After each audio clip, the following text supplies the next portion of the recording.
On va commencer, إن الحمد لله نحمده ونستعينه ونستغفره ونعوذ بالله من شرور أنفسنا ومن سيئات أعمالنا من يهده الله فلا مضل له ومن يضلل فلا هادي له وأشهد أن لا إله إلا الله وحده لا شريك له وأشهد أن محمدا عبده ورسوله يا أيها الذين آمنوا اتقوا الله حق تقاته ولا تموتن إلا وأنتم مسلمون يا أيها الناس اتقوا ربكم الذي خلقكم من نفس واحدة وخلق منها زوجها وبث منهما رجالا كثيرا ونساء واتقوا الله الذي تساءلون به والأرحام إن الله كان عليكم رقيبا يا أيها الذين آمنوا اتقوا الله وقولوا قولا سديدا يصلح لكم أعمالكم ويغفر لكم ذنوبكم ومن يطع الله ورسوله فقد فاز فوزا عظيما أما بعد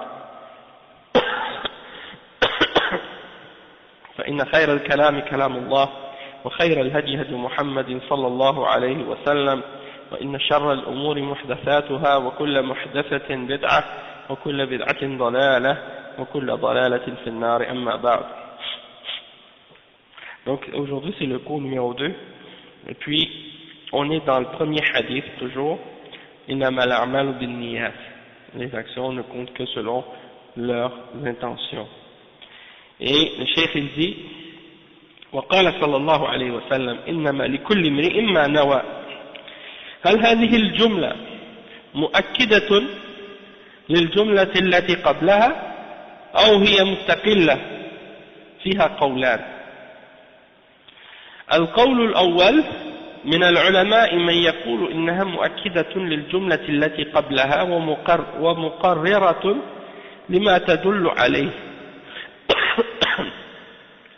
والقول الثاني إنها مؤسسة وليست مؤكدة وهذا أرجح لأن حمل الكلام على التأسيس أولى من حمله على التأكيد فيكون قوله صلى الله عليه وسلم إنما الأعمال بالنيات يراد به أن اعتبار العمل بنية العامل صحة وفسادا فإن كانت نيته لله عز وجل فعمله صحيح وإن كانت نيته لغير الله فعمله باطل فهذا من ناحية الصحة والفساد. أما قوله وإنما لكل امرئ ما نوى فهذا من ناحية الثواب أي أنه لا يثاب عند الله إلا من كانت نيته لله فإن كانت نيته لغير الله فإنه ليس له ثواب عند الله جل وعلا كما قال تعالى من كان يريد الحياة الدنيا وزينتها نوفي إليهم أعمالهم فيها وهم فيها لا يبخسون أولئك الذين ليس لهم في الآخرة إلا النار وحبط ما صنعوا فيها وباطل ما كانوا يعملون. Bon, pour expliquer cette partie maintenant, le cheikh explique que le hadith au début, en passant les hadiths, 40 hadiths, tout le monde les connaît, les 40 hadiths vous connaissez sûrement tous ce livre, et comme j'expliquais aux frères hier, c'est très important d'essayer d'apprendre à mémoriser ces hadiths-là. Pas juste de les lire une fois ou deux, puis ça y est, c'est fini, que tu les as entendus, puis c'est fini, de les mémoriser en arabe, puis essayer de les comprendre en arabe, et vous allez voir que ça va vous aider beaucoup dans votre compréhension de l'islam et dans votre religion en général. Parce que peu importe qu'est-ce que vous avez à faire face dans la vie, il y a toujours un de ces hadiths-là parmi les 40 qui va s'appliquer dans votre vie. Et que vous allez en avoir besoin à un moment ou à un autre. Parce que c'est les hadiths qui résument la religion en entier. Ok? Donc, le cheikh, il mentionne ce hadith. إنما الأعمال بالنيات وإنما لكل امرئ ما نوى. إنما الأعمال بالنيات. Les actions n'ont de valeur que selon leurs intentions. Et chacun aura la récompense selon son intention. Le cheikh, c'est ça ce qu'il explique ici. Il dit, est-ce que la deuxième phrase est-ce que c'est une phrase qui vient uniquement pour confirmer la première? Est-ce que c'est une répétition de la première? Ou bien que c'est une deuxième phrase qui est indépendante de la première? Parce que on pourrait se poser la question. وإنما لكل امرئ ما نوى. Donc, ça se ressemble les deux phrases. Les actions ne sont que selon leurs intentions et chacun aura selon son intention. Alors, est-ce que c'est une qui confirme l'autre ou bien est-ce que c'est deux phrases séparées qui ont deux sens différents? Et le cheikh dit que les ulama ont deux positions à ce sujet-là. La première position, c'est qu'il y en a des ulama qui disent que la première phrase est confirmée et supportée par la deuxième. La deuxième est venue juste pour confirmer la première et c'est comme une répétition pour confirmer qu'est-ce qui est dit en premier. Et il y a une autre position des ulama qui disent non, que c'est en fait pour expliquer que la première c'est la base, puis la deuxième elle ne vient pas pour confirmer la première. Ça il dit que c'est en fait pour faire comprendre que la première partie c'est par rapport à l'action, à la personne qui fait l'action et à son intention. Par rapport à cette intention-là, qu'est-ce qui va faire que cette action-là va être valable ou non? إنها مؤسسة وليست مؤكدة وهذا أرجح. Il dit, le Cheikh Al-Fawzan, il dit ça c'est la position qui est plus correcte. Il dit tu dois considérer que c'est une phrase qui vient pour comme une base et elle ne vient pas confirmer, elle vient rajouter une autre signification. Dans ce sens-là, la première partie du hadith, quand on dit innamal a'malu binniyat, les actions ne viennent que selon leurs intentions, ça c'est par rapport à, comme on a dit, l'intention de la personne et qu'est-ce qui va faire que son action va être valable ou non. Si son action ou si son intention était pour Allah, son action est valable. Si son intention était pour autre qu'Allah, alors son action est fausse. Et donc ça c'est pour expliquer que innamal a'malu binniyat c'est par rapport à qu'est-ce qui a rapport avec al-sihha ou al-fasad. Est-ce que l'action est valable ou elle n'est pas valable? Bien entendu, on prend en considération la deuxième condition pour que nos actions soient acceptées. Est-ce qu'elle est en accord avec la sunna? Mais la première condition c'est l'intention. Si l'intention n'est pas valable, si l'intention n'est pas pour Allah, elle ne sera pas valable cette action. Si elle est pour Allah, elle sera valable. Et ça, bien entendu, c'est à condition que l'action est en accord avec la sunna. Et la deuxième phrase, wa innama likulli imri'in ma nawa, ça c'est par rapport à la récompense, comme le cheikh il dit. Ça c'est par rapport à la récompense, c'est-à-dire que Allah subhanahu wa ta'ala ne va récompenser la personne que si son intention était pour Allah seul. Si ton intention était pour autre que Allah, il n'aura pas la récompense. Donc c'est pour faire comprendre, la première c'est par rapport à est-ce que l'action est valable ou non, et ça c'est par rapport à c'est selon son intention. Et la deuxième c'est est-ce qu'il sera récompensé ou non. S'il faisait pour Allah, il sera récompensé selon cette intention-là. Si c'était pour autre qu'Allah, il ne sera pas récompensé. Et il mentionne le verset 15 et 16 dans Surat Hud. Il dit Allah subhanahu wa ta'ala dit celui qui veut cette vie d'ici-bas ainsi que ses parures, nous allons lui donner une récompense selon les actions qu'il a faites dans cette vie-là et ils ne seront point lésés. Ils ont fait des actions mais pour cette dunya. Ils ont fait du bien mais pour avoir une récompense dans cette vie d'ici-bas. Donc Allah subhanahu wa ta'ala va leur donner la récompense pour les actions qu'ils ont faites dans cette vie d'ici-bas, ils ne seront point lésés. Mais après, Allah subhanahu wa ta'ala dit, ceux-là sont ceux qui n'auront rien d'autre dans l'au-delà que l'enfer. Après la mort, ils n'auront rien d'autre que l'enfer. Et Allah va rendre vain ou nul tout ce qu'ils ont accompli dans cette vie et il va annuler tout ce qu'ils ont fait comme action. Donc ça c'est pour expliquer que si ton action n'était pas faite avec la bonne intention pour Allah, elle ne sera pas récompensée par Allah subhanahu wa ta'ala. Après le cheikh il dit وَقَدْ جَاءَ فِي الْحَدِيثِ أَنَّ النَّبِيَّ صلى الله عليه وسلم قال. Donc le cheikh il donne un exemple de ça maintenant et il cite un long hadith pour nous faire comprendre ces principes-là. Il dit وَقَدْ جَاءَ فِي الْحَدِيثِ أَنَّ النَّبِيَّ صلى الله عليه وسلم قال إن أول الناس يقضى فيه يوم القيامة ثلاثة رجل استشهد فأتي به فعرفه نعمه فعرفها فقال ما عملت فيها وما عملت فيها قال قاتلت فيك حتى قتلت قال كذبت ولكنك قد قاتلت ليقال هو جريء فقد قيل ثم أمر به فيسحب على وجهه حتى ألقي في النار. لماذا ألقي في النار مع أنه قتل في المعركة وصورته أنه يجاهد في سبيل الله؟ الجواب لأن نيته ليست لله وإنما نيته أن يمدح للجراءة والشجاعة وقد قيل هذا في الدنيا وحصل على ما قصد من مدح الناس له فليس له في الآخرة عند الله شيء والله لا يظلم الناس شيئا. Donc le cheikh explique ici, il dit qu'il y a un hadith dans lequel le prophète sallallahu alayhi wa sallam il a dit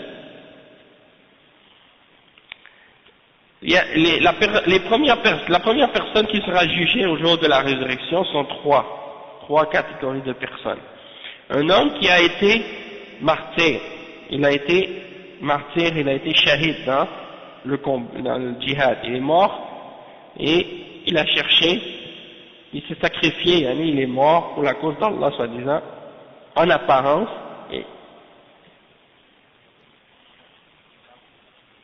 mais tu sais, rien. Partout c'est comme ça, même en Afrique, la fitna c'est l'argent, parce que là-bas, il y a des frères, il y a des gens qui ont étudié l'islam, mais quand ils arrivent en Afrique là-bas, et qu'ils veulent faire la da'wah, et qu'ils n'ont pas de moyens, ils n'ont pas d'argent, quand on leur offre un poste, ou quand on leur offre une position, ou même des fois c'est un homme qui a de l'argent, qui est généreux, et ben il donne.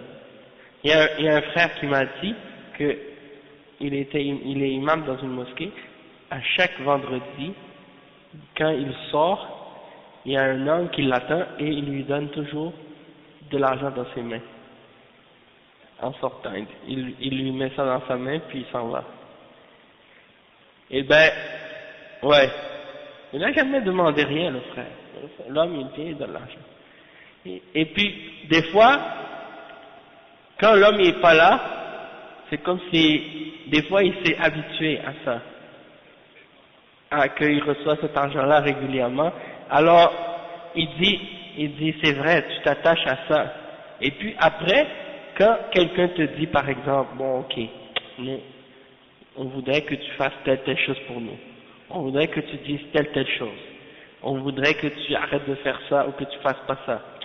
Là la personne, elle pense à son argent, elle dit, ben si je dis ça, j'aurai des problèmes, j'aurai plus d'argent. Ou bien si j'arrête de dire ça, ils vont continuer à me donner de l'argent.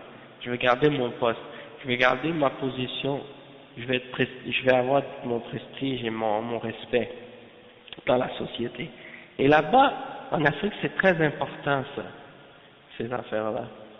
C'est-à-dire, pas juste là-bas, partout, mais là-bas encore plus, le respect, le prestige, le titre, le poste, le niveau, le degré que tu as, les gens te regardent, les gens, hein. Et ça, si tu tombes après, si tu perds ça après, c'est comme si les gens, ils ont l'impression que, ah, ça y est, j'étais haut, maintenant je suis devenu bas, donc c'est comme si j'ai plus de valeur, hein. Et ils vont s'arrêter de dire le haqq à cause pour pouvoir garder leur position. Alors que on doit toujours se souvenir que peu importe notre position ou notre statut, c'est Allah qui élève et c'est Allah qui rabaisse. Et que si les hommes te rabaissent, ça ne veut pas dire que tu es rabaissé aux yeux d'Allah subhanahu wa ta'ala. Et si les hommes t'élèvent, ça ne veut pas dire que tu es haut aux yeux d'Allah subhanahu wa ta'ala.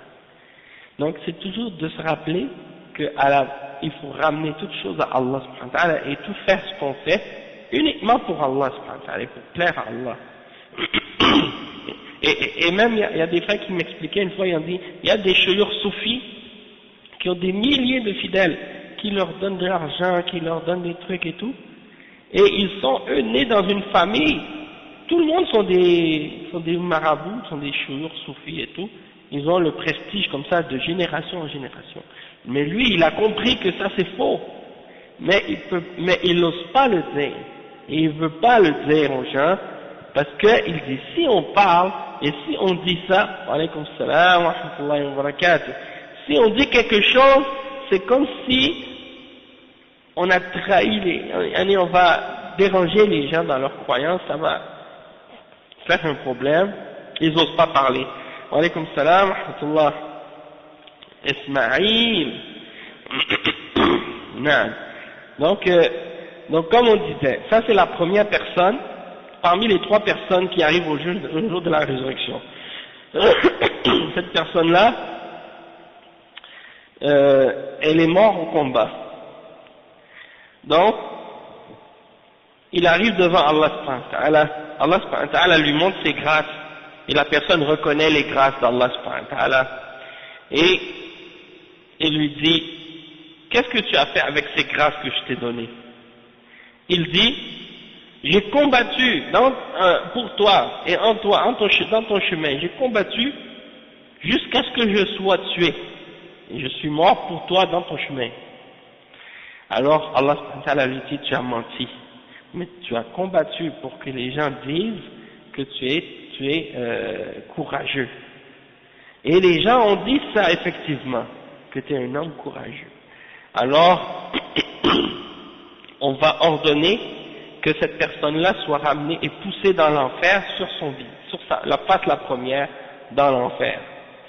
Et le cheikh il pose la question, il dit pourquoi il a été jeté en enfer alors qu'il a combattu dans la bataille et qu'en apparence il était en train de faire le djihad fi sabilillah, il était en train de lutter dans le chemin d'Allah en apparence. Donc pourquoi il a été jeté la face la première dans l'enfer?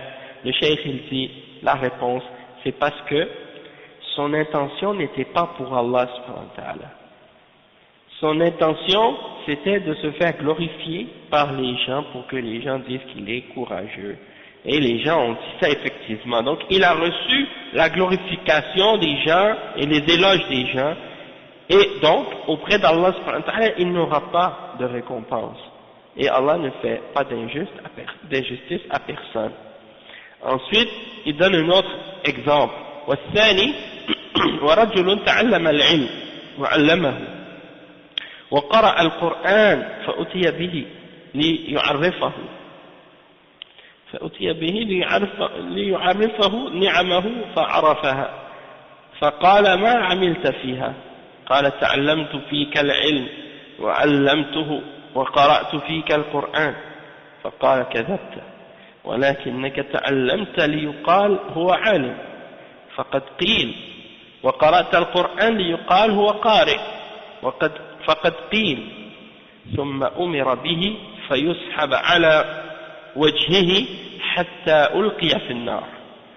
هذا مما يوجب لطالب العلم أن يخلص نيته لله عز وجل في طلب العلم، فلا يكون قصده الترفع أو الوظيفة الدنيوية وتحصيل الحطام بعلمه وتعليمه، وإنما يكون قصده لله عز وجل، لأن تعلم العلم وتعليمه من أجل الأعمال الصالحة فلا يصرفه ويريد به الدنيا، وإنما يريد به وجه الله، وما يعطى له من مال إن أعطي فهو تابع له وليس مقصودا.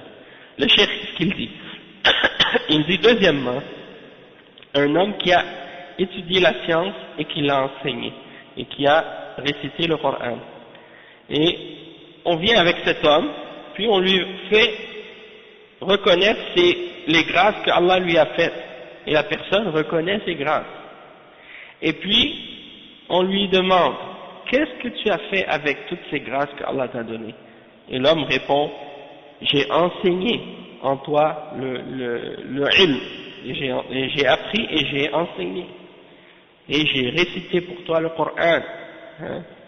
Alors Allah subhanahu wa ta'ala lui répondit tu as menti, tu as fait ça en fait pour que les gens disent que tu es un savant.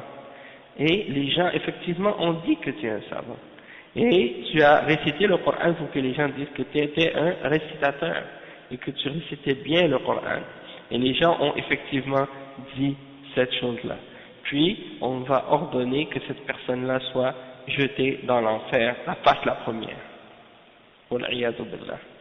Et le cheikh il dit, ça, c'est quelque chose qui fait que ça nous oblige, en tant que talib ilm, d'être sincère. Chacun d'entre nous, on doit essayer de faire notre effort pour être sincère envers Allah subhanahu wa ta'ala, pour purifier notre intention pour qu'elle soit uniquement pour Allah subhanahu wa ta'ala dans la quête de la science. On ne doit pas avoir l'intention d'apprendre la science pour s'élever au-dessus des gens ou pour avoir un poste dans la vie d'ici-bas.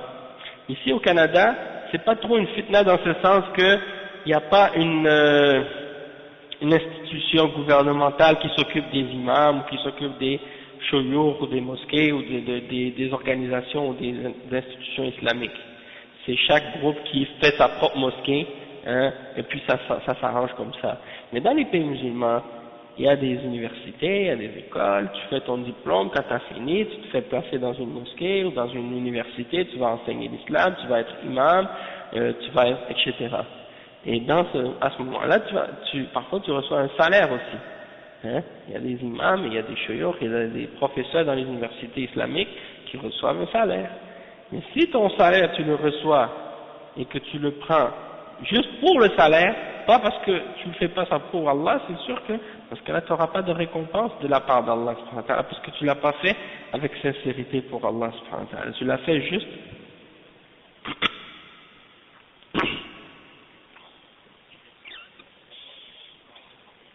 Exactement. Exactement, subhanallah. C'est une fitna. C'est une grande fitna, franchement. Et quand quelqu'un, par exemple, il est imam et il doit être là, présent pour les prières, des fois il se demande, est-ce que je suis là parce que je veux mon salaire, ou je veux avoir mon argent, ou bien est-ce que je suis là parce que je dois prier pour Allah subhanahu wa ta'ala, pour adorer Allah subhanahu wa ta'ala. Hein? Ça c'est une fitna pour ton intention et pour ta sincérité. Parce que, est-ce que tu le ferais gratuitement? Si on te donne pas d'argent, si tu reçois pas de salaire, est-ce que tu le ferais quand même? Si tu avais suffisamment d'argent, supposons, pour vivre sans travailler, tu avais ton commerce ou quoi, mais t'as pas besoin de travailler, est-ce que tu le ferais volontairement pour Allah subhanahu wa ta'ala seulement, sans recevoir rien? Donc ça c'est pour nous dire, par exemple, ça c'est pour montrer est-ce qu'on est sincère ou non. Hein? Aujourd'hui, des écrivains, ils écrivent des livres sur l'islam. Et ils vendent ça, ils font de l'argent avec ça. À l'époque où les salafs écrivaient, ils écrivaient fi sabilillah. Tous les livres et les ouvrages qui ont été écrits pour expliquer les hadiths, pour expliquer le Coran, le tafsir, les livres de fiqh, les savants n'écrivaient pas ça pour faire de l'argent. Ils écrivaient ça fondamentalement, c'est pour l'islam. Bien entendu, même aujourd'hui, les savants, ils font pas ça pour de l'argent. Mais, il y en a certaines catégories des hizbiyin ou des gens de bid'ah qui aujourd'hui, ils font ça. Et quand ils ont publié un livre, qu'est-ce qu'ils font? Ils font des séances de signature, comment on appelle? Autographe. Ils font signer, autographier leurs livres, là. Dédicacer leurs livres. C'est vrai. Dernièrement, là, il y a Tariq Ramadan qui est venu à l'Université de Montréal, il a publié son livre. Et ben, il est venu, en fait. Les gens venaient pour qu'ils dédicacent le livre pour eux. Hein? Et puis ce livre-là, maintenant, il se vend chez Renaud Bré, maintenant. J'écoutais le reportage qui est passé sur M6. Ils l'ont mis sur Dailymotion. Et c'est les mourides au Sénégal. Et ils montraient comment ces gens-là, ces shuyukh-là, on leur offre des limousines, on leur offre des voitures, on leur offre c'est des gens quand ils se promènent dans la ville, là, ils sont comme des ministres. Comment ils marchent, plus même que des ministres. Mais c'est des gens qui n'ont rien. Hein, c'est-à-dire, on leur donne ce statut-là parce qu'ils sont descendants d'un tel homme, qui était le cheikh, soi-disant, et puis parce qu'il était le descendant de ce cheikh, il a ce statut-là et ce prestige-là. Hein. Et qu'est-ce qu'il fait, lui? Il donne des doigts aux gens. Et il fait des doigts pour de l'argent. En fait, les gens viennent et il leur offrent des cadeaux, de l'argent, et en échange de doigts. Ben, ils ne demandent pas de donner de l'argent nécessairement, mais il y en a qui demandent de l'argent. Des choses graves comme ça.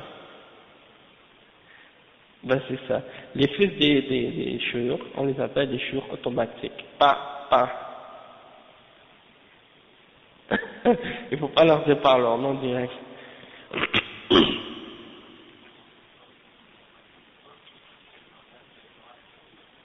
Ben c'est ça. Et comme tu dis, ils pensent que leur dua est accepté direct, tandis que les autres, non. Et ils n'ont rien de particulier si tu regardes en apparence.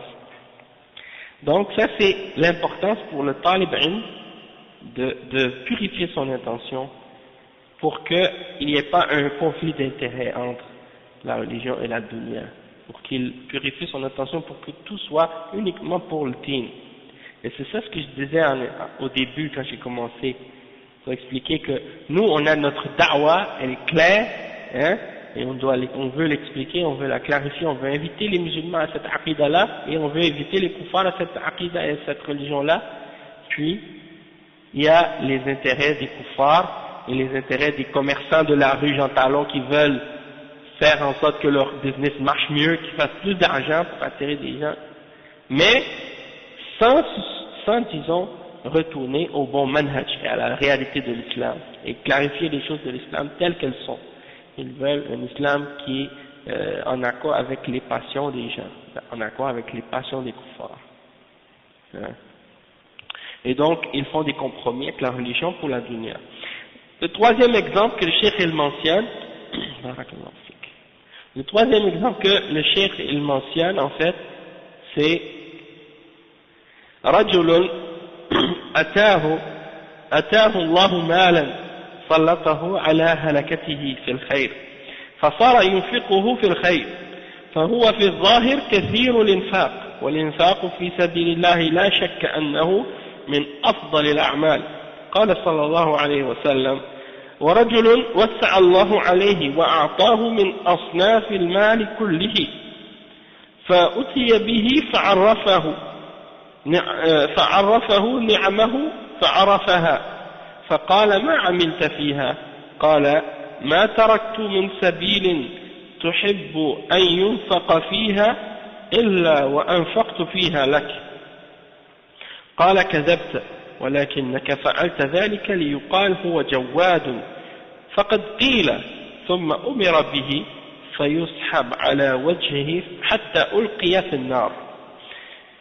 Donc le cheikh il dit comme troisième exemple, il y a un homme, Allah subhanahu wa ta'ala lui a donné beaucoup d'argent et lui qu'est-ce qu'il fait?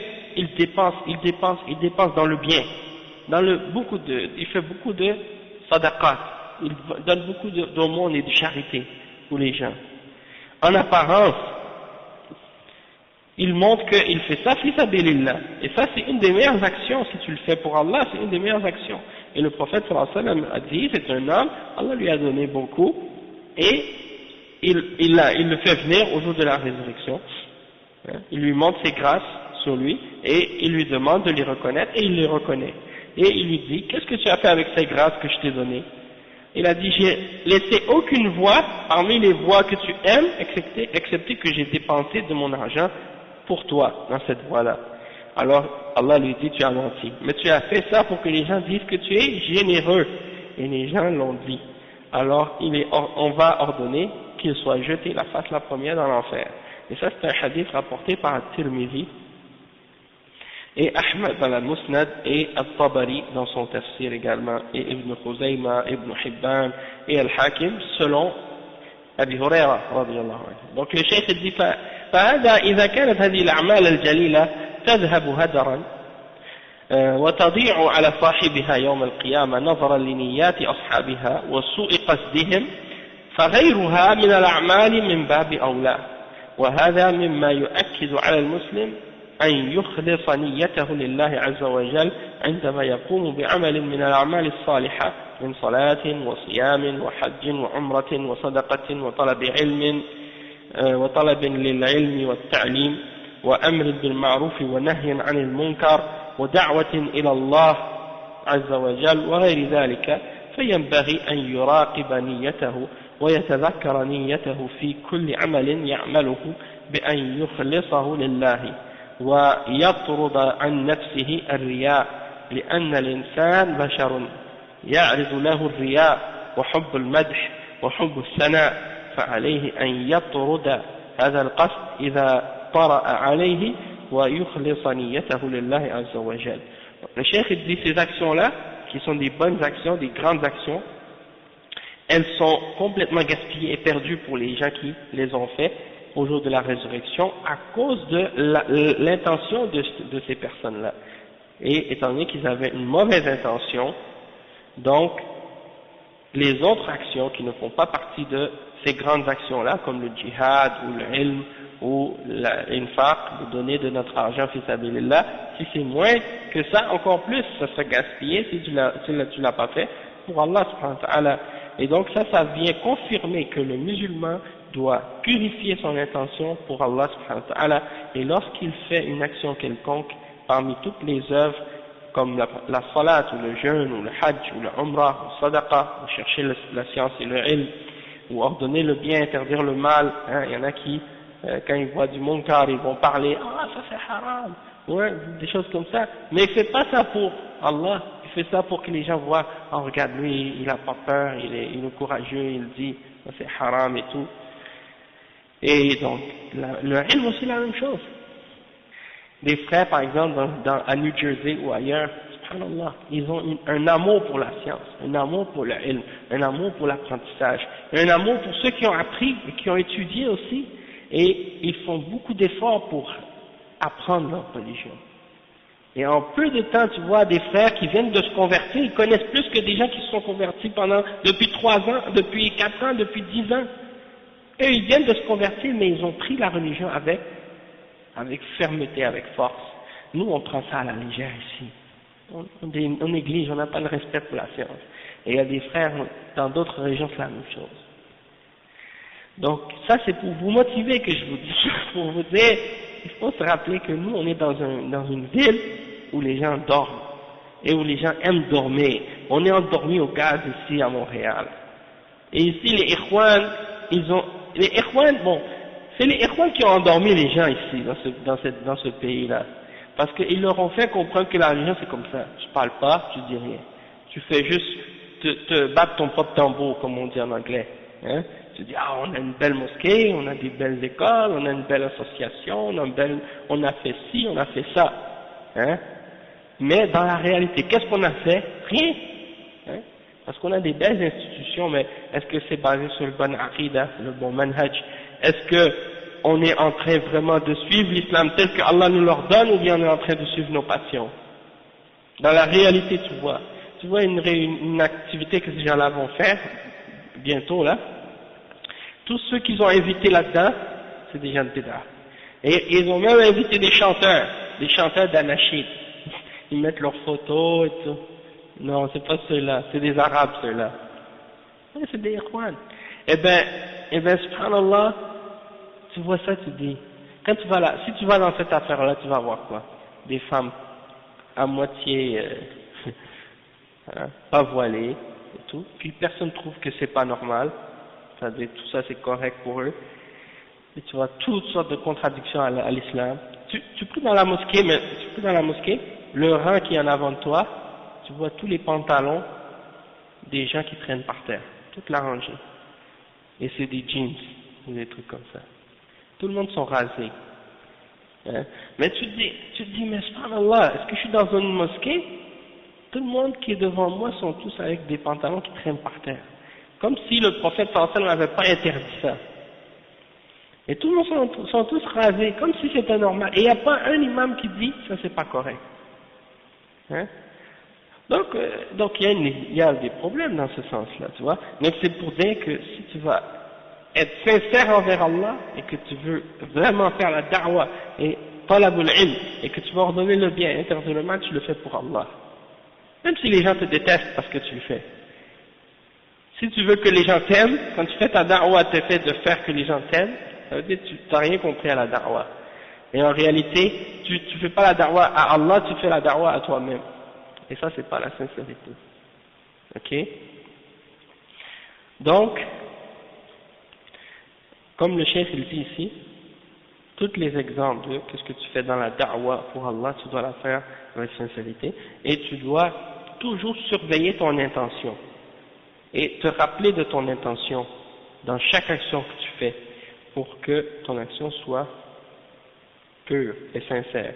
Et si tu vois qu'il y a un petit peu de riya qui rentre dans ton action, que tu as un petit peu de fierté dans ton cœur pour qu'est-ce que tu fais, que tu sens que tu commences à avoir de l'amour pour les glorifications que les gens te font, les gens ils commencent à te complimenter et commencent à te dire Masha'Allah, ta khutbah elle était bonne, Masha'Allah, t'as bien expliqué, Masha'Allah, tu les as bien cassés, les gens de bid'ah et tout, hein, etc. Non, c'est vrai. Après tu commences à aimer des choses comme ça, et puis il y a peu de gens qui viennent pour te donner le nasiha, pour te corriger quand tu fais des erreurs. Et bien là, le shaitan il peut rentrer, puis tu peux commencer à avoir du riya dans ton cœur, puis d'avoir l'amour de la glorification et des éloges. Et ça fait que ça vient détruire la valeur de tes œuvres. Et au jour de la résurrection, tu n'auras aucune récompense pour tout ce que tu as fait de bien. Donc quand tu sens que tu as ça dans ton cœur qui commence à rentrer, tu dois essayer de repousser ça, de repousser cette riya et toute cette chose qui commence à rentrer dans ton cœur pour purifier ton intention. Et le cheikh dit وقد قال الشاعر في حب الثناء يهوى الثناء مبرز ومقصر أو مبرز ومقصر حب الثناء طبيعة الإنسان. C'est-à-dire que c'est dans la nature de l'homme qu'il aime se faire des éloges, se faire glorifier.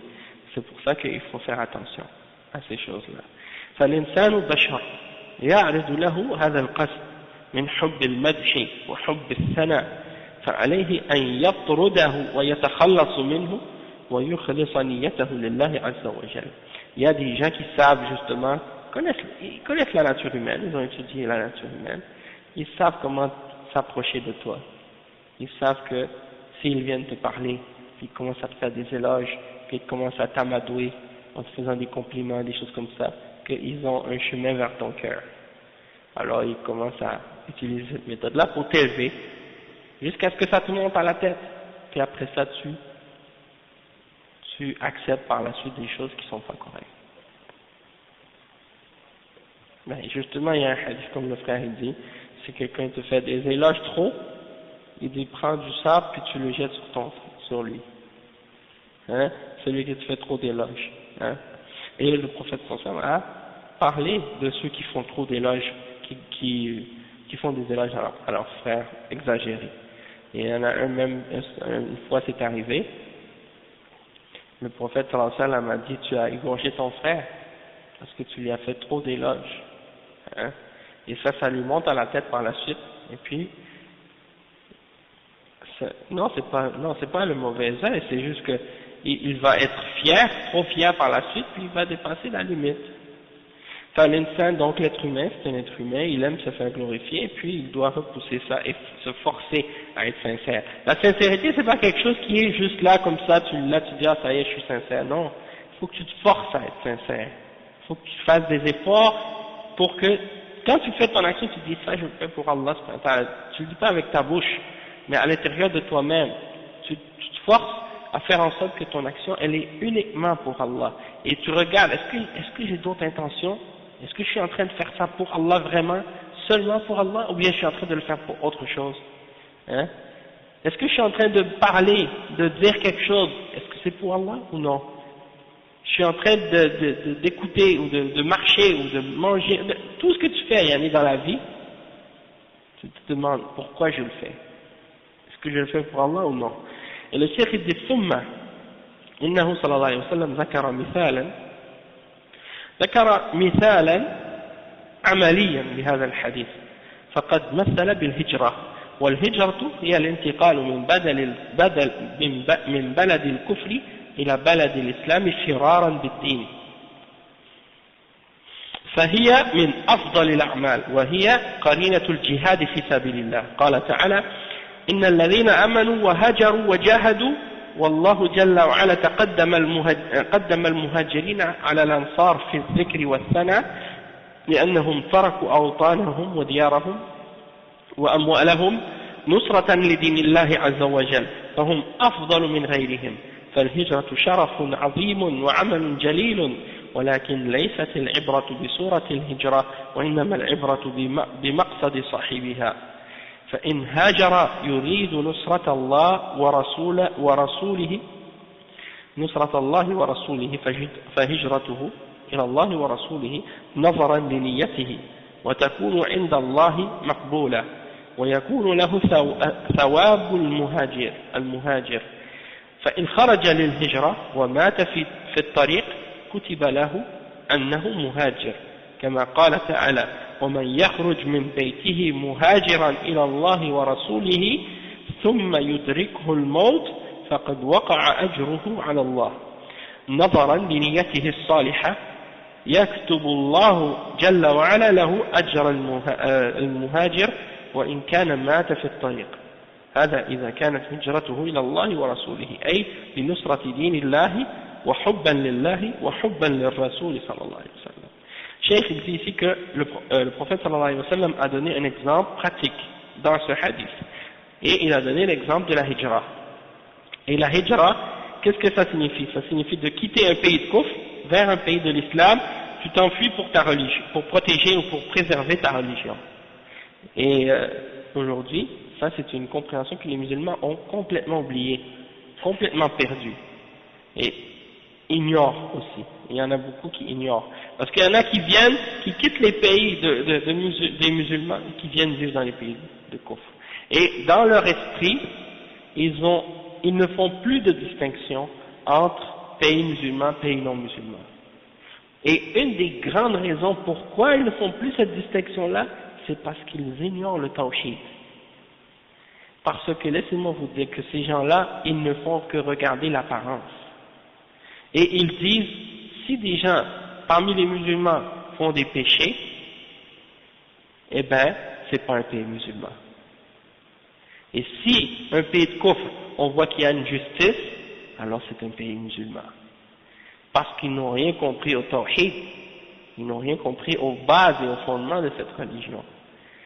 Et c'est pour ça que nous on sait qu'un musulman qui est pas honnête, qui est pas juste, qui fait des péchés, il est meilleur par son tawhid et par sa foi que le kafir qui est juste et qui est honnête. Hein? Et que tu ne peux pas comparer un pays musulman avec un pays non musulman, même si dans ce pays-là il y a la pauvreté, il y a la sécheresse, il y a les problèmes politiques ou économiques, ou il y a les problèmes, par exemple, de péché ou des choses comme ça. C'est quand même un pays qui est meilleur qu'un pays où les gens vivent dans le kufr, dans le rejet de la foi.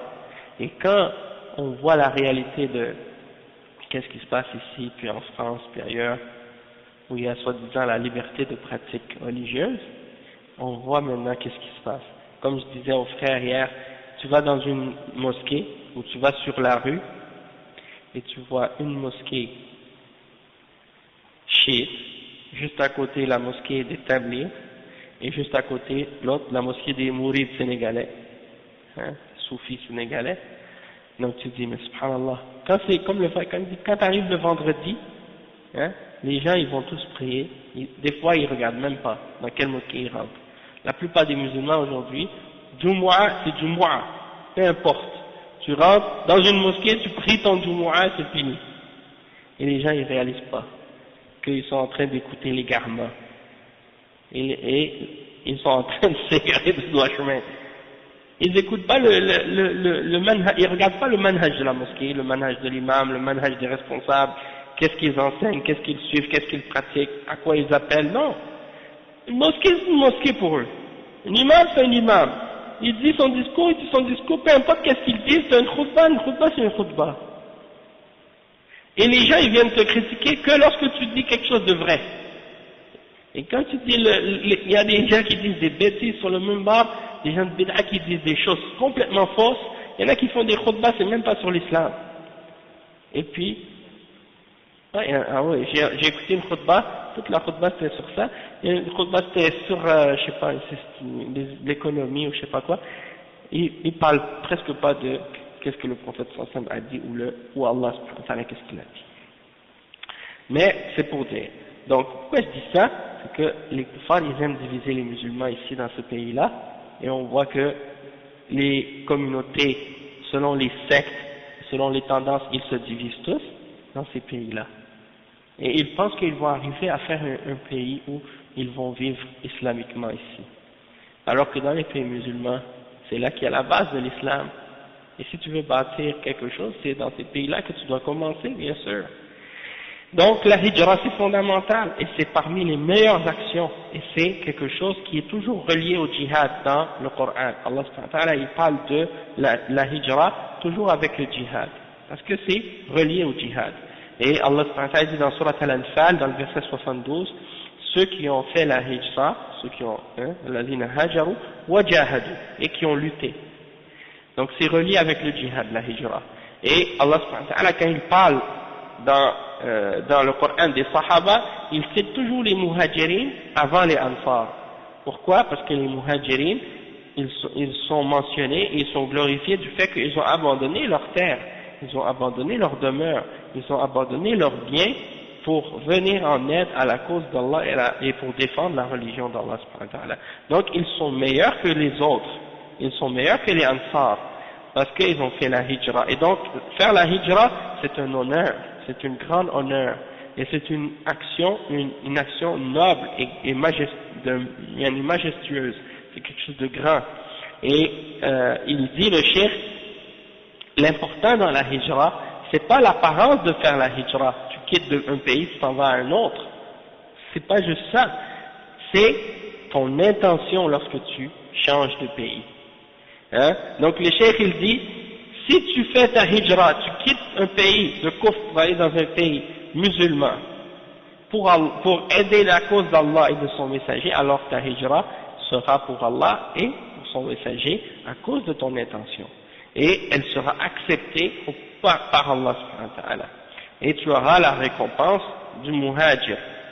Mais si tu es sorti, il dit, et si tu es sorti pour faire la hijra, que tu meurs en chemin, que tu avais la bonne intention, même si tu n'es pas arrivé à ta destination, Allah va quand même te donner la récompense de la hijra. Et il mentionne le verset 110 dans Surat An-Nisa, et quiconque sort de sa demeure comme étant muhajir, qu'il quitte sa maison et fait la hijra vers Allah et son messager, et qu'en chemin il meurt, alors sa récompense incombe à Allah subhanahu wa ta'ala quand même. À cause de sa bonne intention, Allah va lui écrire la récompense du muhajir, même s'il est mort en chemin. Ça c'est à condition bien sûr que sa hijra, il l'a fait pour Allah et son messager, c'est-à-dire pour venir défendre et supporter la religion d'Allah par amour pour Allah et par amour pour son messager sallallahu alayhi wa sallam. والهجرة باقية إلى أن تقوم الساعة لقوله صلى الله عليه وسلم لا تنقطع الهجرة حتى تنقطع التوبة ولا تنقطع التوبة حتى تطلع الشمس من مغربها. C'est un hadith important dans lequel le prophète sallallahu alayhi wa sallam il dit que la hijra elle va demeurer jusqu'à ce que l'heure du jugement arrive. L'obligation de faire la hijra elle demeure jusqu'au jugement dernier. Et le hadith c'est rapporté par Abu Daoud, Al-Nasai, Ahmad, Al-Darimi, Abu Ya'la et Al-Tabarani. C'est un hadith rapporté selon Muawiyah qui dit la hijra ne va pas s'arrêter jusqu'à ce que la repentance soit terminée.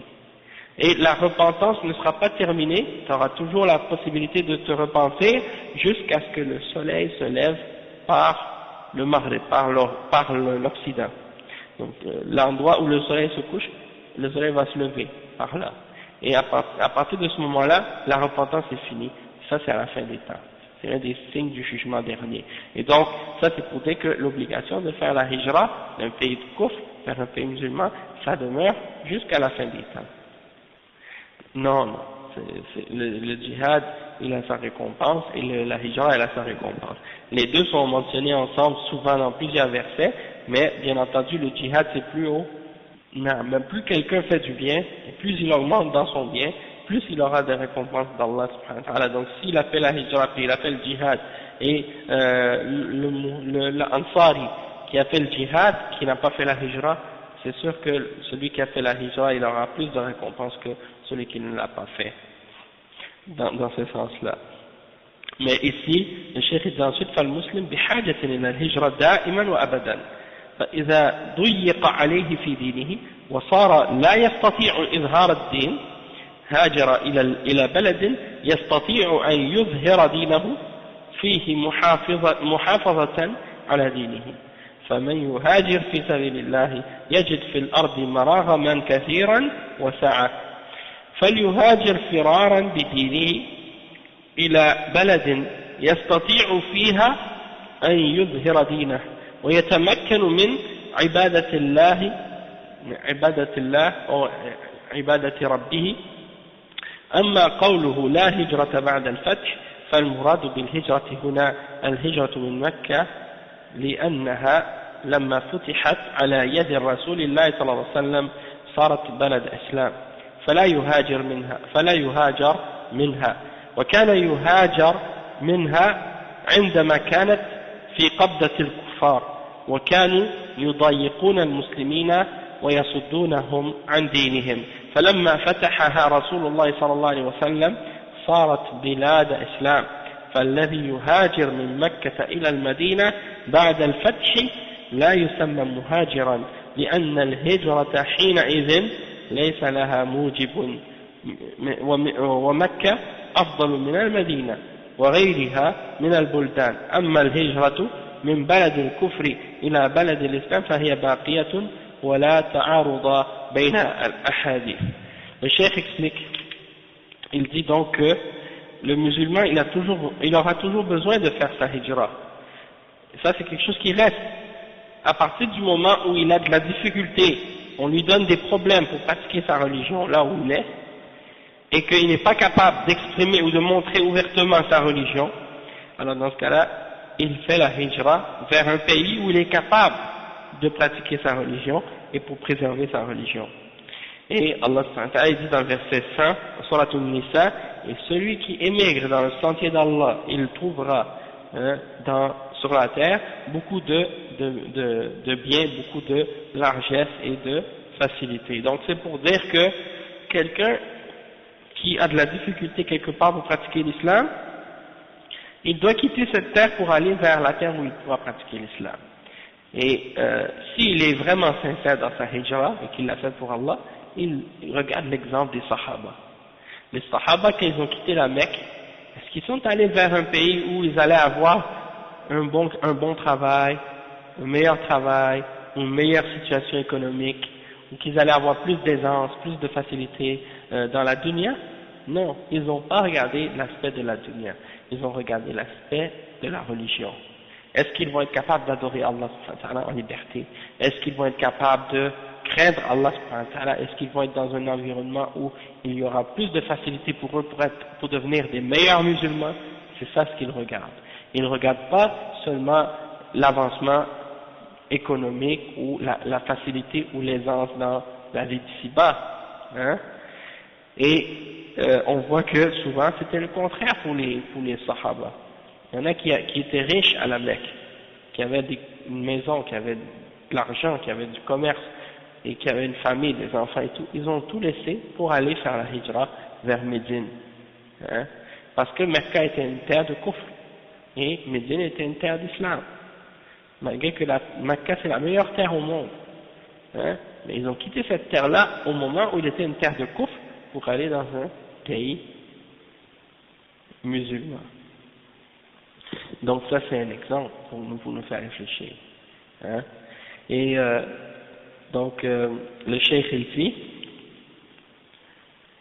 donc il faut, quand on n'a pas de capacité pour montrer notre religion, on quitte ce pays-là, on va vers un autre.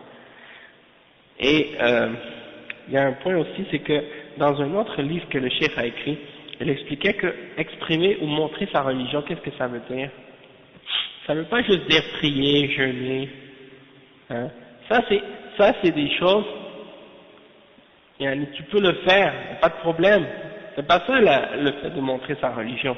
Montrer sa religion, ça veut dire que tu es capable ouvertement de dire au kafir qu'il est kafir. Dans le sens que tu peux dire kafir, mushrik, et tu peux expliquer aux gens et les appeler à l'islam, leur dire que vous devez quitter le kufr et venir au tawhid, et leur expliquer que qu'est-ce qu'ils suivent, c'est le mensonge et la fausseté, et qu'ils doivent venir à la vérité. Ça, c'est ça de pouvoir exprimer et montrer ouvertement sa religion. C'est pas juste que tu peux prier, jeûner, faire ta petite mosquée, prier, pratiquer ta religion pour toi. C'est dit lakum dinukum waliyadin. Ça, si tu fais ça, c'est pas de pouvoir montrer ta religion. Pouvoir montrer ta religion, c'est que tu peux faire la da'wa ouvertement, que tu peux dire, ça c'est le kufr, et ça c'est le shirk, et ça c'est le tawhid, et ça c'est l'iman, et que tu peux dire aux kuffars, venez à la foi, vous êtes dans le kufr, vous êtes dans l'égarement, venez à l'islam. Ça c'est de pouvoir montrer sa religion. C'est ça la liberté dont on parle. C'est pas comme ceux-là qui nous disent là aujourd'hui, non, on peut pratiquer notre religion ici au Québec. Pratiquer ta religion, tu pries, tu rentres chez toi, c'est fini? Non, c'est pas ça que ça veut dire. Pratiquer ta religion, ça veut dire que tu peux montrer ta religion dans le sens que tu montres al-wala ou al-para, que tu montres le tawhid, que tu montres ton amour pour l'islam. Hein? Et les ulama, ils ont dit, si tu veux savoir si les musulmans sont vraiment forts sur leur islam, regarde pas si les mosquées sont remplies. Regarde si les gens, ils se distinguent des kuffars. Et regarde comment ils se désavouent des kuffars et des juifs et des chrétiens.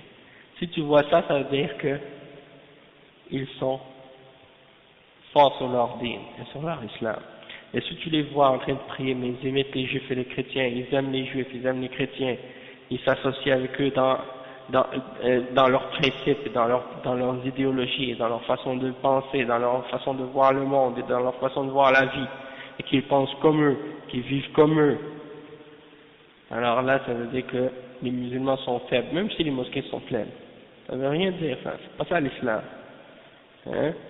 L'islam, c'est basé sur une aqidah, c'est basé sur le tawhid, et le désavouement du shirk, et de tout ce qui est contraire au tawhid.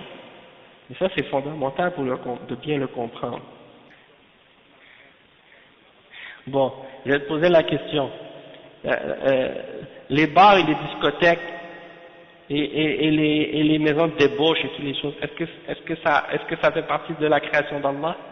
Est-ce que ça fait pas partie de l'univers qu'Allah a créé? Est-ce que ça appartient pas à Allah? Est-ce qu'on a le droit d'aller dedans? Eh ben, le fait que des gens ont, par exemple, un pays, et dans ce pays-là, ils ont dit, nous, on ne veut pas établir ce pays-là sur la foi en Allah, on ne veut pas juger selon la révélation d'Allah, on veut juger selon les lois qu'on va faire nous-mêmes, et qu'est-ce qui est permis, c'est qu'est-ce qu'on a rendu légal, et qu'est-ce qui est interdit, c'est ce qu'on a rendu illégal, et c'est nous-mêmes qui décidons, et tout le monde est libre d'adorer qu'est-ce qu'il veut, s'il veut adorer une vache, ou adorer une croix, ou adorer un singe, ou adorer rien, ou croire en rien, tout le monde est pareil. Dieu, les idoles, c'est égal pour eux. Ne crois pas aux messagers, aux prophètes et aux livres, aux révélations. Tu vis dans un pays qui est établi sur ça, et tu dis que ça c'est la même chose qu'un pays où tout le monde est d'accord pour si tu dis est-ce qu'Allah existe, ils vont dire oui. Est-ce que Allah est le seul qui doit être adoré, ils vont dire oui. Est-ce que le messager d'Allah est un vrai messager, ils vont dire oui. Est-ce que le Coran c'est la parole d'Allah et la révélation d'Allah, ils vont dire oui. Est-ce que les mosquées, il faut aller prier dedans, ils vont dire oui. Est-ce que c'est la loi d'Allah qui est la meilleure, ils vont dire oui. Est-ce que le zina c'est haram, ils vont dire oui. Hein? Est-ce que tu peux comparer ça avec un pays où les gens, tu marches dans la rue, tu demandes à quelqu'un, est-ce que l'homosexualité c'est interdit, ils vont te dire non, c'est pas interdit, c'est permis. Hein? Est-ce que Allah existe? Ils vont dire, moi je crois pas en Dieu. Hein? Et ça c'est il peut appeler ouvertement à ça, et comme si c'est pas grave. Bon, ça c'est pour dire. Des gens, ils font pas la distinction entre un bar et une mosquée. Ils disent ici, il y a le bar, il y a la mosquée. Donc ils disent, la terre appartient à Allah. La terre appartient à Allah, et tout ce qui est sur la terre, ça appartient à Allah, il n'y a pas de doute. Mais ça ne veut pas dire que, parce que ça appartient à Allah, qu'on a le droit de le faire. Parce que le porc, ça appartient à Allah, hein, et tout ce qui est mauvais que Allah a créé, ça fait partie de ce que Allah a créé, mais il nous l'a interdit dans la révélation. Il nous a dit de ne pas le faire. Donc c'est pas parce que Allah l'a créé et que ça fait partie de qu'est-ce que Allah possède dans sa création qu'on a le droit de le faire ou qu'on a le droit d'être dans cet endroit-là. Hein? Allah il nous a interdit le mal, il nous a interdit de vivre chez les kuffars. Le prophète sallallahu alayhi wa sallam nous a interdit de vivre chez les kuffars et de se mélanger avec eux et de rester avec eux. Donc comment toi tu vas dire par la suite la terre appartient à Allah? Oui, la terre appartient à Allah, mais il t'a dit de faire la hijra, donc tu dois faire la hijra. Sinon pourquoi tu vas pas prier dans les bars? Il dit la terre appartient à Allah. Tu vas faire ta prière dans le bar, dans la discothèque. Hein? Donc il y a une différence entre une terre dans laquelle il y a l'islam, depuis des siècles, tout le monde est musulman, et les mosquées, il y a l'adhan et tout, et puis une terre où il y a des églises seulement. Hein? Montréal, l'Europe, partout en France, tu vois des églises, partout. À Paris, tu vois que des églises. À Paris, il y a une grosse montagne, en plein milieu. C'est, comment ça s'appelle? Montmartre. En haut, il y a une grosse église, subhanallah. Ça, c'est qu'est-ce que tu vois? Si tu montes à cette église-là, tu peux voir tout Paris au complet autour. C'est comme le rappel Saint-Joseph. Bon, ça veut dire quoi? C'est un pays catholique, un pays chrétien. Même s'ils se disent laïcs aujourd'hui, la réalité c'est des chrétiens, ces gens-là. Et tu vas dans toutes les petites villes, les petits villages de la France, là, tu trouves des églises en plein milieu de la ville et du village.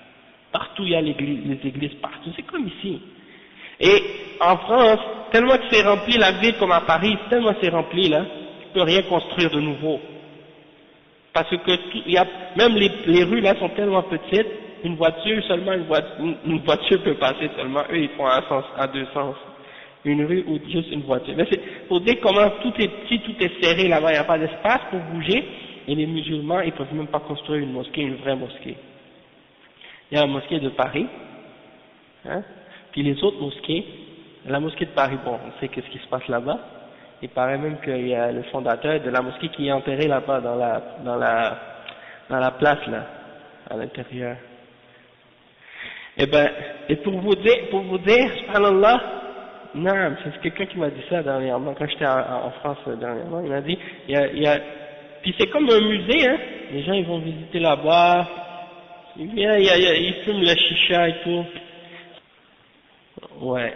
Mais le problème c'est que, comme ici à Montréal, ils n'écrivent pas mosquées, c'est toutes des centres culturels, parce qu'ils n'acceptent pas qu'on construise des mosquées. Ok? Et en fait, qu'est-ce qui se passe, c'est que financé par la ville, ça veut dire quoi? Ça veut dire que dans ta mosquée, tu ne peux pas dire le haqq, tu ne peux pas enseigner l'islam le vrai, parce que ça appartient aux kuffars. Hein? Puis il y a un président de la mosquée, bien entendu, la plupart du temps, c'est des gens qui ont une idéologie de munharifin, c'est des gens déviés, qui ont des tendances, des ikhwan et tout. Tu quittes un pays de kufr pour protéger, pour te sauver, pour t'enfuir avec ta religion vers un pays dans lequel tu vas être capable de présenter et d'appeler ouvertement à la vérité et à la religion. Et tu vas être capable d'adorer Allah subhanahu wa ta'ala, ton Seigneur. C'est pas un pays où si tu expliques aux gens l'islam tel qu'elle est, ils vont commencer à te donner des problèmes, et à vouloir te faire des poursuites, et te donner des embêtements, puis après, hein, c'est ça. Dans un pays comme ça, ils te permettent pas de dire ouvertement la vérité, d'appeler au tawhid, d'appeler à l'islam, d'expliquer aux musulmans les bases de la religion. Ils te laissent d'une certaine limite, mais si tu as une grosse mosquée, où il y a beaucoup de monde qui viennent prier, vous allez voir la différence. Parce que eux, les koufars, qu'est-ce qu'ils ont fait? J'ai remarqué ça. C'est les grosses mosquées qui veulent contrôler. Si c'est une petite mosquée, ils s'en occupent pas. Ou bien ils surveillent, mais pas beaucoup. Mais si c'est une grosse mosquée, qu'il y a beaucoup de monde qui viennent écouter, là on dirait que commence à avoir peur, puis là ils surveillent beaucoup, parce qu'ils veulent que les gens soient sur un islam qui leur fait plaisir à eux. Le cheikh il donne un exemple, il dit, un hadith du prophète sallallahu alayhi wa sallam qui dit, il n'y a pas de hijra après la conquête. Et qu'est-ce qu'on veut dire ici dans ce hadith-là? Le prophète sallallahu alayhi wa sallam, quand il dit ça, c'est rapporté par Bukhari et Muslim selon Abdullah ibn Abbas, selon Aïcha ibn Mas'ud, Abdullah ibn Omar, Abi Sa'id al-Khudri et Jabir. Donc ce hadith, qu'est-ce que ça veut dire? Ça veut dire que la hijra, c'est la hijra de la Mecque vers Médine. Le cheikh il dit, lorsque la Mecque a été conquise par le prophète Mohammed sallallahu alayhi wa sallam, elle est devenue une terre d'islam. Donc il n'y a plus de hijra de la Mecque vers Médine à partir de ce moment-là. Hein?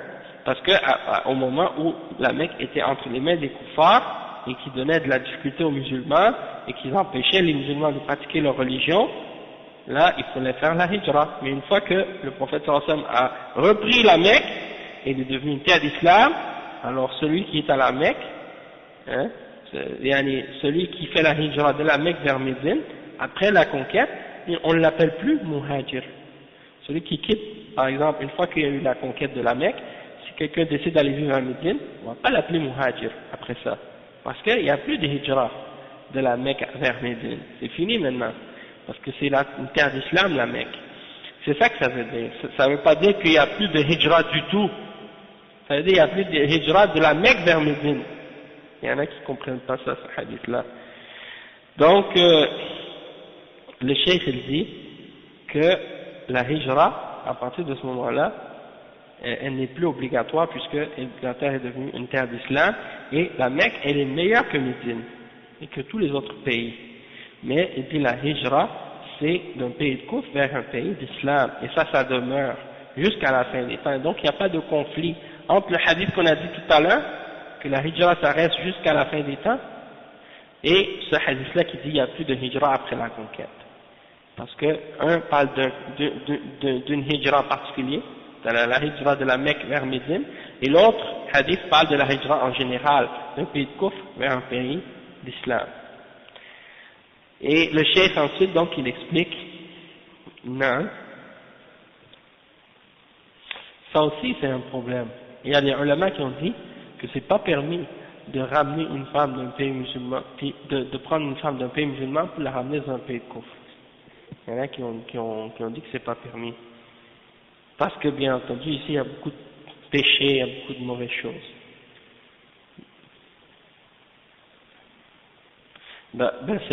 Si c'est un pays musulman, oui, mais là en ce moment c'est contrôlé par les juifs. Donc, même il y a des ulama comme Cheikh Al-Albani qui avait dit il faut faire la hijra maintenant. Ceux qui habitent là-bas, qui ne sont pas capables de pratiquer l'islam bien, ils doivent s'en aller dans un pays musulman où ils pourront pratiquer leur religion.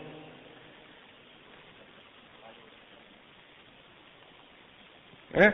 C'est ça, et j'ai eu une discussion l'autre jour avec un frère, en fait c'est un ikhwani, il y a des paroles qu'il disait, subhanallah.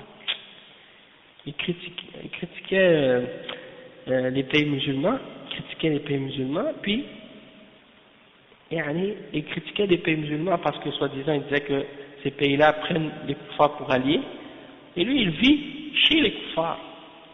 Et j'ai dit, mais comment tu critiques les pays musulmans et tu dis qu'ils prennent les koufars pour alliés parce qu'ils ont des ententes économiques ou politiques avec eux, alors que toi tu es dans leur pays et tu leur payes des taxes et tu augmentes leur richesse et leur système, et puis après tu dis que tu les prends pas pour alliés. Et que donc j'ai dit, est-ce que c'est halal pour toi, c'est haram pour eux? 2 poids, 2 mesures. Eux ils n'ont pas le droit, mais toi tu as le droit. J'ai dit, vos associations des ikhwan, quand il y a des problèmes dans le monde, qu'est-ce que vous allez faire? Vous allez faire des démonstrations devant la Maison Blanche pour demander l'aide des Américains pour ces gens-là. Et après vous allez faire des manifestations devant les Nations Unies pour demander l'aide pour les pays musulmans. Quand c'est un pays musulman qui demande l'aide des Américains, vous dites que ce sont des alliés, ils prennent les kuffars pour alliés. Est-ce que c'est halal pour vous, haram pour eux? Et non, ça c'est pas pareil. Parce que nous on est une association musulmane. Et eux ce sont des États musulmans, donc c'est pas pareil.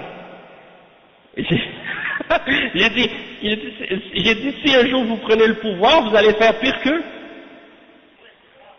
Non mais moi je vais vous dire franchement, tous les produits que ces gens-là disent là, qu'il ne faut pas les acheter là, hein, eh ben quand tu regardes en réalité, ils font la distinction entre les produits soi-disant qui sont faits par les juifs et ceux qui sont faits par les chrétiens et ceux qui sont faits par les hindous et les bouddhistes et les athées et les kuffars.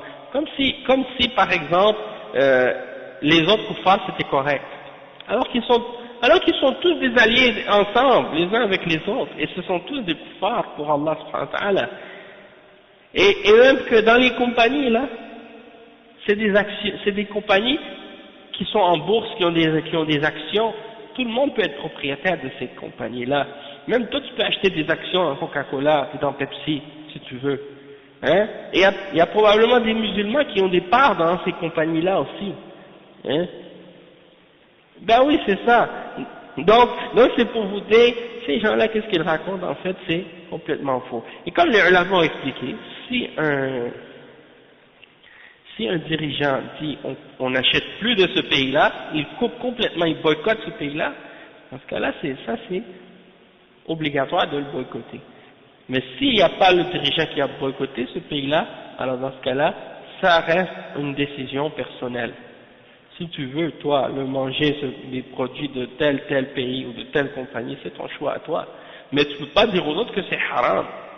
Parce que qu'est-ce qui est halal, c'est ce qu'Allah a rendu halal, et qu'est-ce qui est haram, c'est ce qu'Allah a rendu haram, puis c'est pas toi qui décides qu'est-ce qui est halal et ce qui est haram, c'est Allah.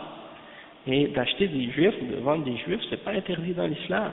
Et il y en a même des écervelés ici à Montréal, Allah Musta'an, qui font des khutab et qui disent que si les pays arabes achètent des produits des juifs, qu'ils sortent de l'islam, qu'ils deviennent des kuffars. Et ils ont déclaré tous les pays musulmans kuffars aujourd'hui, tous les États musulmans kuffars. Le cheikh dit قوله فمن كانت هجرته إلى الله هذا هو القسم الأول وهو الذي أخلص نيته لله في الهجرة وتقبل الله هجرته وكتبه في المهاجرين في أي وقت كان لأن الهجرة باقية ولا يقال إن هذا خاص بما كان قبل الفتح بل هي باقية كلما احتيج إليها فهي مشروعة ومن هاجر في أي وقت فله ثواب المهاجرين. Le cheikh il dit, la première catégorie, ça c'est celui qui a fait sa hijra vers Allah et son messager. Donc c'est lui qui a été sincère, il a purifié son intention et il a fait sa hijra. Celui-là, Allah subhanahu wa ta'ala accepte sa hijra et il l'écrit parmi les muhajirin à toute époque. Parce que la hijra elle demeure jusqu'à la fin des temps. Et donc on ne va pas dire que ça c'était spécifique à qu'est-ce qui était avant la conquête. Ça reste encore jusqu'à aujourd'hui. Donc si aujourd'hui quelqu'un fait la hijra d'un pays de kufr, d'un pays musulman, avec une bonne intention, uniquement pour Allah, on va dire de lui que c'est un muhajir, qui fait partie des muhajirin. Hein? Et donc le cheikh dit que la hijra ça reste et on en a toujours besoin, et c'est quelque chose qui est légiféré, et celui qui a fait sa hijra, peu importe, hein, à quel moment, alors il aura la récompense des muhajirin. Et القسم الثاني من كانت هجرته لغير الله فهجرته إلى هذا الشيء الذي قصده وليس له ثواب عند الله جل وعلا كما قال ومن كانت هجرته لدنيا يصيبها أي هاجر من بلد الكفر إلى بلد الإسلام ليس قصده الدين وإنما قصده أن بلاد المسلمين فيها طمع وفيها دنيا وفيها تجارة وفيها ملذات فهجرته للدنيا وليست لله عز وجل ولا يكتب له ثواب المهاجر وإن كانت صورته أو صورة عمله أنه مهاجر ولكن النظر للقصد والنية وليس للصورة، فإذا انتقل من بلد الكفر إلى بلد الإسلام من أجل الرفاهية أو من أجل الطمع الدنيوي أو التجارة أو العيش الغرب فهذا لا يكتب مع المهاجرين وليس له ثواب هجرته. Le cheikh dit la deuxième catégorie, c'est celui qui fait sa hijra, mais pour autre que Allah. Donc il fait sa hijra, donc pour autre qu'Allah, lui il aura la récompense pour l'intention selon laquelle il a fait sa hijra. Il n'aura pas la récompense d'Allah pour cette hijra. Et il dit, comme par exemple, comme le prophète sallallahu alayhi wa sallam a dit, celui qui a fait sa hijra pour la dunya, ou une partie de la dunya, une portion dans la dunya, comme par exemple quelqu'un qui a quitté un pays de kufr vers un pays musulman, mais son intention c'était pas pour la religion, son intention c'était parce qu'il avait un intérêt dans les pays musulmans, pour avoir de la dunya, ou pour faire du commerce, ou pour avoir des plaisirs, ou pour quelque chose de la dunya. Dans ce cas-là, sa hijra c'est pour la dunya et c'est pas pour Allah. Et après le cheikh il mentionne ça, il dit il ne sera pas écrit parmi ceux qui ont fait la hijra et qui auront la récompense du muhajir. Et il dit, donc en apparence tu dirais qu'il est muhajir, mais quand tu regardes son intention tu vois que c'était pas une hijra en réalité. Il a quitté le pays de kufr vers un pays de l'islam pour s'amuser, ou pour un bien ou un intérêt dans la dunya, ou pour un commerce, ou pour avoir une bonne vie, hein. Donc lui il n'aura pas la récompense des muhajirin pour sa hijra. C'est comme, il y en a certains musulmans, quand ils parlent de hijra, ils parlent seulement d'aller dans des pays musulmans où il y a l'aisance et le confort matériel. Et quand on leur parle de faire la hijra vers un pays musulman où il y a plus de pauvreté, plus de difficultés, ils veulent même pas en entendre parler. Et donc c'est pour ça des fois tu te demandes, est-ce que vraiment c'est la hijra pour Allah et son messager dans des situations comme ça? Et ensuite le cheikh il dit أو امرأة ينكحها فكمن هاجر من أجل أن يتزوج امرأة تعلق قلبه بها وهي لا تريده إلا إذا جاء إلى بلادها فهي في دار الإسلام وهو متعلق بها وقالت له أنا لا أتزوجك في بلد الكفر فهاجر إلى بلاد الإسلام لأجل أن يتزوجها فهذا ليس له ثواب الهجرة عند الله. Donc qu'est-ce qu'il dit ici le cheikh? Il dit وإن كانت صورته عمله هي صورة الهجرة ولكن لما كان قصده ليس الدين وإنما قصده الزواج بالمرأة لم يكتب له ثواب عند الله جل وعلا وأفلس من ثواب المهاجر والله جل وعلا يعلم ما في القلوب وقال تعالى قل أتعلمون الله بدينكم والله يعلم ما في السماوات وما في الأرض والله بكل شيء عليم فلا يعلم ما في القلوب إلا الله أما الناس فلا يعلمون. Donc le cheikh il dit que, ou bien pour une femme que tu veux épouser, donc celui qui fait sa hijra parce qu'il veut aller épouser une femme musulmane, son cœur il s'est attaché à cette femme et il veut se marier avec elle et elle veut pas aller là où il est, et lui elle est dans un pays musulman et lui il est dans un pays de kufr, et la femme elle lui dit, la femme auquel il s'est attaché, elle lui dit je ne veux pas me marier avec toi dans le pays de kufr, alors il quitte le pays de kufr pour aller dans le pays de l'islam dans le but de se marier avec elle, alors il n'aura pas la récompense de la hijra auprès d'Allah subhanahu wa ta'ala, même si en apparence, qu'est-ce qu'il fait? C'est une hijra en apparence, mais étant donné que son intention c'est pas pour la religion, et que c'est uniquement pour épouser une femme, alors il n'aura pas la récompense de la hijra, et il a donc perdu sa récompense de muhajir. Et Allah, il sait ce qui est dans le cœur, et Allah subhanahu wa ta'ala il dit, dans le verset 16 dans Surat Al-Hujurat, est-ce que vous allez informer Allah de votre religion alors que Allah sait ce qui est dans les cieux et sur la terre, et Allah a connaissance de toutes choses. Donc Allah sait ce qui est dans les cœurs, mais les hommes ne savent pas ce qui est dans les cœurs. Donc ça c'est pour nous dire que en apparence on peut faire beaucoup de choses puis ça ne veut pas dire que cette chose-là, elle a réellement une valeur pour Allah subhanahu wa ta'ala. Donc, il faut purifier notre intention dans tout ce qu'on fait pour avoir la sincérité. Un moyen pour pouvoir rester dans un pays musulman. Ben, ça se peut que quelqu'un ait plus qu'une intention dans son action.